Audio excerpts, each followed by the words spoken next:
I think video games can tell us a lot about the public's perception of history, what developers choose to include, how they include it, and what they choose to omit can be really eye-opening. So, for example, from the makers of Rome Total War creating a cursed version of Ptolemaic Egypt, so stereotyped that they might as well have been remaking this music video for that one song by the Bangles, we can deduce that customers in the 2000s did not care too much about historical accuracy. And from the fact that Ryukyu is not a playable nation in Sengoku Total War, we can infer that the developers are cowards who should probably fight me. Civilization is a series of games that purports to guide us on a journey throughout the entirety of human history. By some unfortunate coincidence, the entirety of human history is the exact same time frame where slavery was a prominent social and economic institution. Leaders from the Civilization games led states where slavery was prominent, from Egypt, ancient Greece, and ancient Rome, to Mesoamerica, the Middle East, and the Americas during the colonial and 19th century. Given this overlap, I thought it might be valuable to look at how slavery is acknowledged or included within these games. We're going to look at related titles too, and we'll see cases where its absence is quite jarring, and other cases where it's included in a way that is in very poor taste.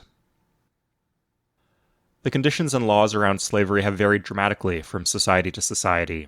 In some, it resembled closer to a form of indentured servitude with limited rights and legal protections. In other systems, slaves were treated more like livestock. Chattel slavery and the transatlantic slave trade are particularly notorious for having terrible conditions. Although other societies at times have had comparably awful abuses up to and including human sacrifice. Point being, this is an extremely complicated issue. It has a lot of nuance to it, and the issue is extremely polemic and emotionally charged.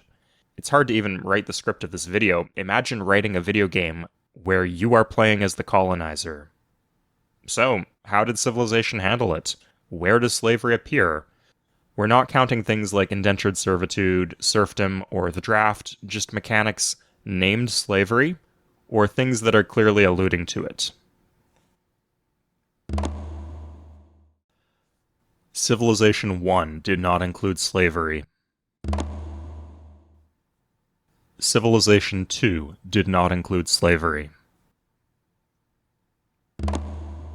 Civilization 3 is the first Civ game to include slavery, but not in the way that you might think. Civilization 3 introduced hurry production, and in some governments you do this by sacrificing citizens. People refer to this as slaving or whipping, but these terms actually come from Civ 4. As far as I can see, the text in Civ 3 only refers to this as forced labor. They get competitive wages, stock options, and a generous vacation package. Not unlimited. Not unlimited, because that's a scam. Don't fall for it. Vacation days are part of your compensation. You are entitled to them. You wouldn't just not take part of your paycheck, would you? I always pictured forced labor being more equivalent to the corvée systems in Europe and Egypt. Like, being made to do labor as a form of taxation. People don't like it, so maybe they leave, but they can do that. They're not being held as someone else's property. Civ 3 did mention slavery, though.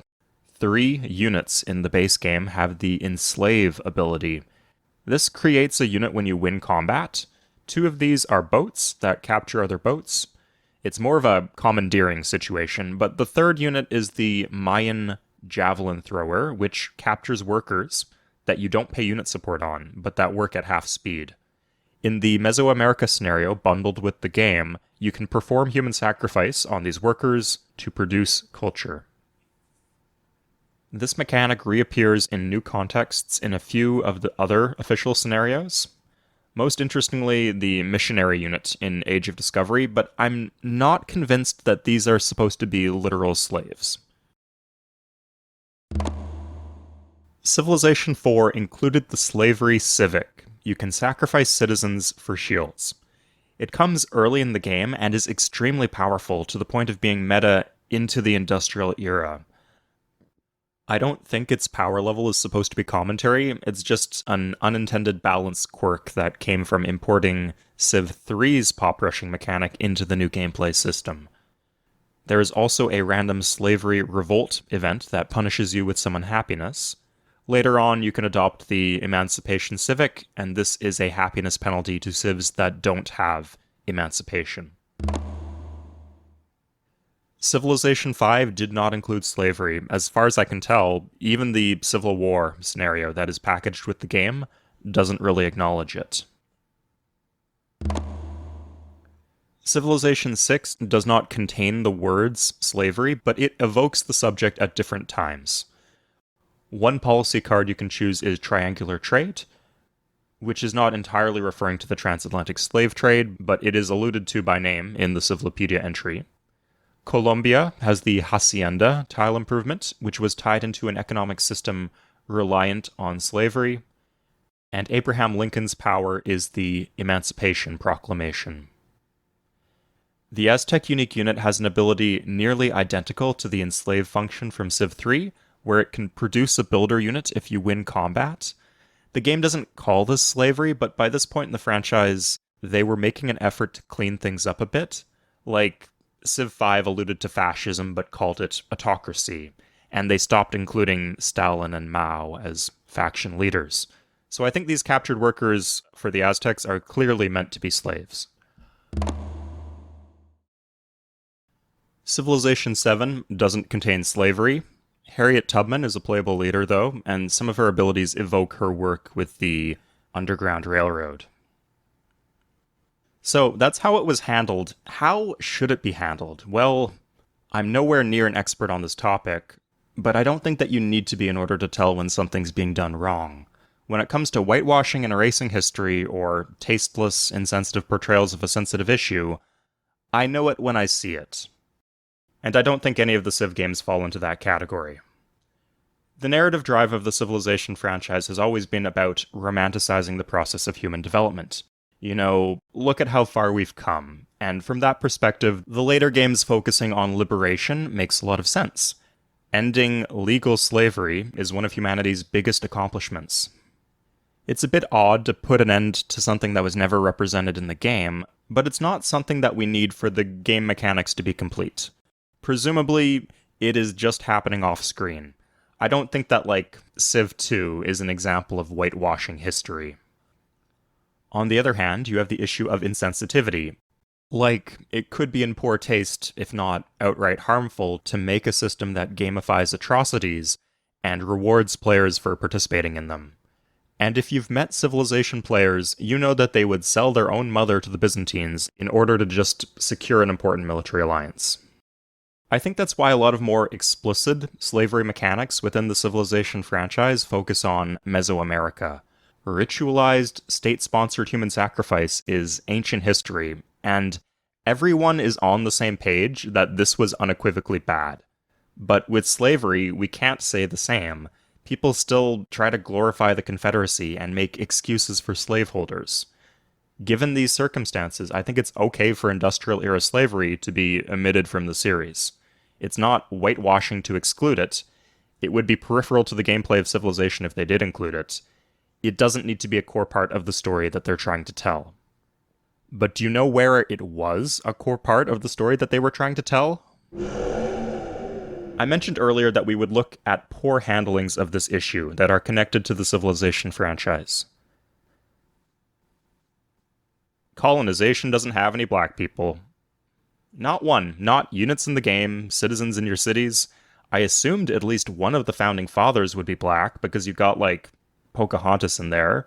But no, Hamilton has lied to us.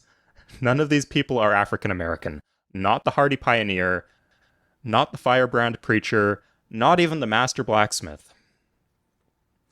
This just takes place in an alternate universe where all the cotton was picked by coat makers and rum distillers who just didn't have the facilities or raw materials they would need to do the job that they were trained for.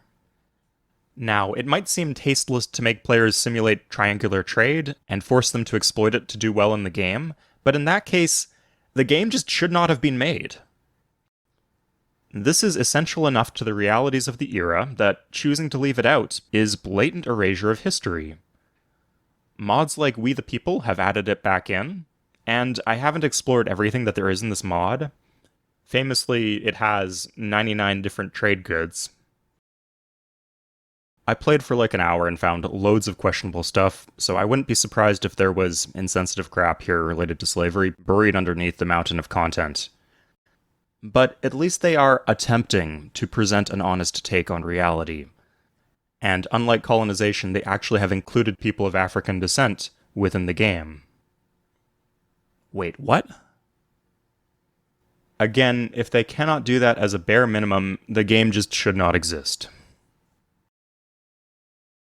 So, what's the other extreme on this issue? Well, that would be developers needlessly placing depictions of slavery or other sensitive issues into places where they don't belong.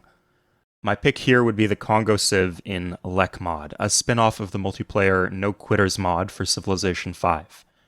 They have slave markets as one of their national powers, which really just seems like a punch in the gut. I don't think that they had any ill intentions here. They just have like 100 different civs in this mod. They likely just pulled it from the Wikipedia page and didn't think twice about it.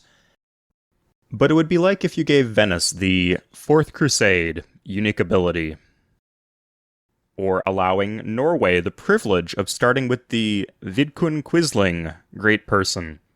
Yeah, sure, that's a famous part of the country's history, but is this really the story that they're looking to tell about this nation?